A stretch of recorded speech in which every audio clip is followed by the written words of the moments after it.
5 bulb, 5 holder और एक सवाल, बल्ब जलेगा या नहीं जलेगा। तो भाई यहाँ पर मैंने करंट के रास्ते में 5 होल्डर लगा दिए जिनमें मैं एक एक करके बल्ब लगाऊंगा और आप लोगों को सोच के बताना है कि बल्ब लगाने पे वो बल्ब जलेगा या नहीं जलेगा। शुरू करें। पहला बल्ब मैं यहाँ लगाने वाला हूँ और आप जल्दी से सोच के बताइए जलेगा या नहीं जलेगा। सोच लिया?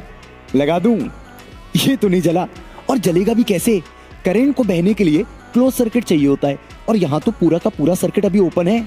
और अगर मैं आपसे बोलूं कि इस दूसरे बल्ब को अगर मैं यहाँ लगाऊंगा तो क्या दोनों बल्ब जलेंगे? अरे वाह, ये तो दोनों बल्ब जल गए क्योंकि करंट को बहने के लिए क्लोज सर्किट मिल गया। और अब बात आती है हमारे तीसरे सवाल की, क्या इस तीसरे बल्ब को यहाँ लगाने पर ये बल्ब जलेगा? सोच लिया? लगा दूं? अरे ये तो नहीं जला। और जलेगा भी कैसे? ऊपर का सर्किट तो क्लोज है लेकिन अभी नीचे का सर्किट थोड़ा ना क्लोज हुआ। और अगर मैं अब आपसे पूछूं कि इस चौथे वाले बल्ब को बीच में लगाने पर क्या ये चारों बल्ब जलेंगे? जरा सोच के समझ के आंसर दीजिएगा इसका। पक्का? सोच लिया?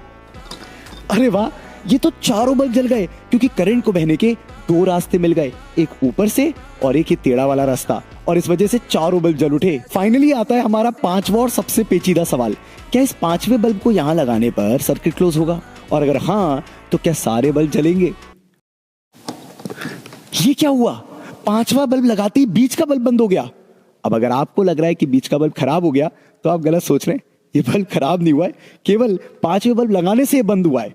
कांग्रेचुलेशंस, आपने अभी भी समझ लिया है balanced Wheatstone combination. Sir balance Wheatstone ये क्या होता है? चलो समझाता हूं। तो बैलेंस व्हीटस्टोन को अच्छे से समझने के लिए मैंने इसके सर्किट डायग्राम को पीछे ड्रॉ कर लिया है और आप देख सकते हैं कि यहाँ पे 5 बल्ब की जगह मैंने 5 रेजिस्टर लगा दिए हैं। अब बात समझने वाली ये है कि किसी भी बल्ब को जलने के लिए चाहिए होता है पोटेंशियल डिफरेंस, और यहां पर जब R1 और R2 का रेशो R3/R4 से मैच करता है तो इसके अक्रॉस पोटेंशियल का ड्रॉप और इसके अक्रॉस पोटेंशियल का ड्रॉप हो जाता है सेम।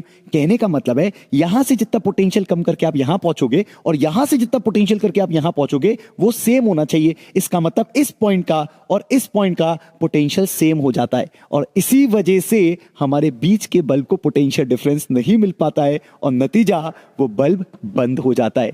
इसी कंडीशन को कहते हैं बैलेंस व्हीटस्टोन कंडीशन। अब आप सच्ची सच्ची बताइएगा कि आपके कितने सवाल सही थे इनमें से? कमेंट में आंसर जरूर दीजिएगा।